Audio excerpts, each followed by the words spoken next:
Class 7 में आपको पढ़ाया गया था साधारण ब्याज, ठीक है। साधारण ब्याज क्या होता है? सबसे पहले तो ब्याज क्या होता है, ब्याज बताया गया था, कोई बताइए।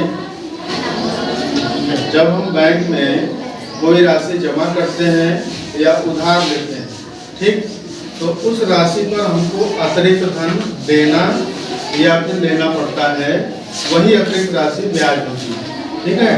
उदाहरण हमने दिया कि जैसे 1000 रुपये हमने जमा किया और 1 वर्ष के बाद हमें वो 1100 रुपये होकर के मिल गया, तो हमारे पास 100 रुपये बढ़ गए। वो 100 रुपये जो बढ़ा है वो क्या है? वही ब्याज है। और यदि हम 1000 रुपये उधार लेते हैं, एक 100 रुपये एक्स्ट्रा देना पड़ता है, यानी 1000 के बाद 100 रुपये अलग से ब्याज हमको देना पड़ता है, ठीक है। तो ब्याज क्या होता है? अगर हम उधार लेंगे तो हमें देना पड़ेगा, और हमने अगर जमा किया है बैंक में तो बैंक हमें ब्याज देगा। तो ये साधारण ब्याज होता है। और चक्रवृद्धि ब्याज क्या होता है? हाँ, कि जब हमें ब्याज पर भी ब्याज मिलता है तो उसे हम चक्रवृद्धि ब्याज कहते हैं। चक्र मतलब समय, और चक्रवृद्धि मतलब जो समय के साथ बढ़ता रहता है, ठीक है। चक्रवृद्धि ब्याज ऐसा ब्याज जो समय के साथ साथ बढ़ता रहता है। तो साधारण ब्याज में क्या होता है? हमें जो हमारा मूलधन है वो उतना ही रहेगा, मूलधन नहीं बढ़ेगा। और जब हमें 1 साल के बाद ब्याज मिल गया, हमारा 1000 रुपये 1 साल के बाद 1100 में बदल गया, तो जब अगले साल हम ब्याज हमें मिलने वाला है तो 1000 रुपये का ही ब्याज मिलेगा। जो 100 रुपये बढ़ा हुआ है उस पर ब्याज बैंक नहीं देगी, अगर साधारण ब्याज लगाती है तो, ठीक है। लेकिन यही अगर चक्रवृद्धि ब्याज होगा तो क्या होगा? जो ब्याज हमको 100 रुपये मिल रहा है उस ब्याज पर भी ब्याज हमको मिल जाएगा। तो हमारा जो दूसरे साल के अंत में जो पैसा होगा वो 1100 रुपये से कुछ बढ़ेगा, ठीक है। 1100 रुपये से कुछ बढ़ जाएगा, यानी जो हमको 100 रुपये एक्स्ट्रा ब्याज मिला था उस पर भी कुछ ब्याज हमें मिलना शुरू हो जाएगा। फिर अगले साल यही प्रक्रिया होगी कि जो बढ़ गया पैसा, हो सकता है 1100 के बाद 1150 हो गया हो, 1140 हो गया हो, वो 1140 रुपये जो 140 रुपये बढ़ गया उसमें भी आपको 2 साल के बाद ब्याज मिलेगा, ठीक है। ये होता है। इसको समझने के लिए एक हमने थियरम बनाया है ताकि आपको आसानी से समझ में आए। इसको ऐसे पकड़ो, इधर से पकड़ लो, इधर से पकड़ लो।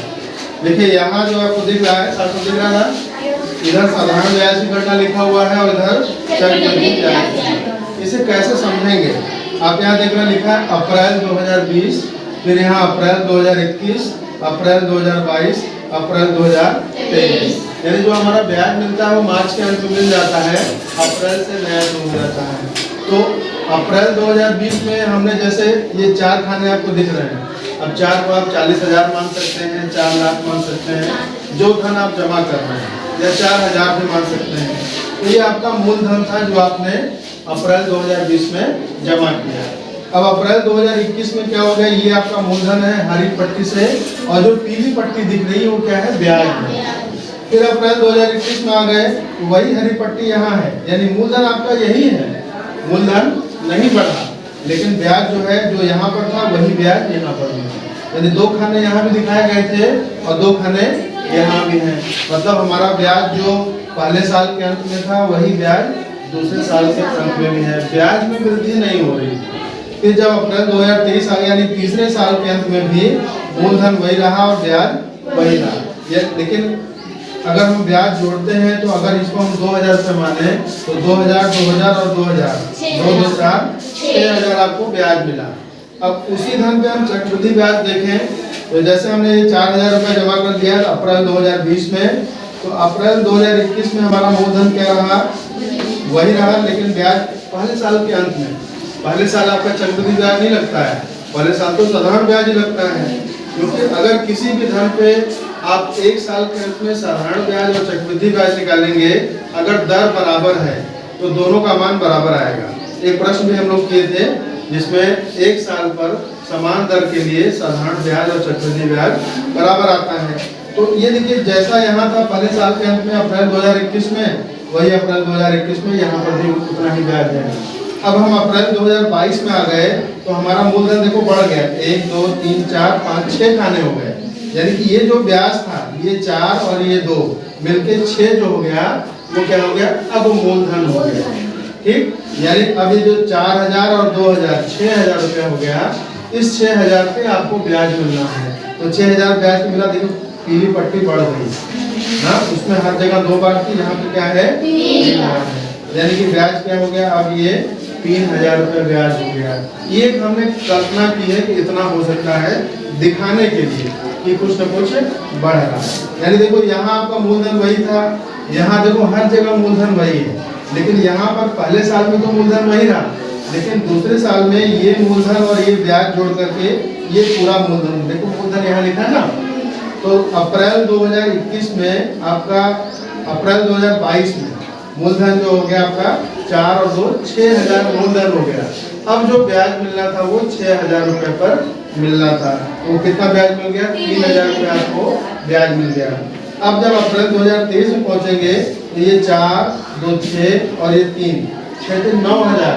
अब जो मूलधन आपका होगा वो 9000 रुपये हो जाएगा। तो ग्रीन पट्टी देखना कितनी है, 1 2 3 4 5 6 7 8 9, ये दिखाया गया है। 4 पट्टियां आपकी मूलधन पहले वाली थी, 2 पट्टियां ये जो ब्याज मिला, और ये 3 पट्टी ये जो ब्याज मिला, अब वो आपका ग्रीन हो गया। ग्रीन हो गया मतलब वो आपका मूलधन में बदल गया।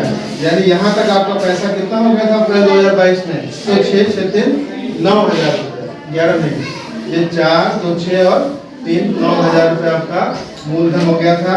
अब उस मूलधन पर यहाँ ब्याज मिल रहा है कितना, 1 2 3 4 और आधी पट्टी ये, यानी 4500 रुपये आपको अब ब्याज मिल रहा है। ठीक है, तो अब आपका पैसा जो है अंत में कितना हो गया, ये मूलधन प्लस ब्याज, आप जोड़िए 1 2 3 4 5 6 7 8 9 10 11 12 13 और 13.5, यानी कि चक्रवृद्धि ब्याज में अप्रैल 2023 में आप कितना पैसा पाए, 13.5 और इसमें कितना पा रहे थे, देखिए मूलधन आपका वही है 4000 रुपया, और ब्याज के रूप में आप 2 2 4 2 6000 पाए, यानी 4 और 6 कितना हो गया, 10,000। तो अप्रैल 2023 में साधारण ब्याज में आपको क्या मिलेगा, 10,000 रुपए, और अगर चक्रवृद्धि ब्याज मिलता तो 13,500 रुपए। तो इसका मतलब चक्रवृद्धि ब्याज में हमें ब्याज पर भी ब्याज दिया जाता है, और जब हम पैसा निकालते हैं तो साधारण ब्याज की तुलना में हमें ब्याज ज्यादा मिलता है। तो ये बात सबको समझ में आ गई, ठीक, इससे क्लियर हो रहा है। इसको आप देखना चाहें तो अपने पास लेकर के देख के समझ सकते हैं। ठीक, इसको देख लीजिए एक बार, फिर आगे पढ़ा।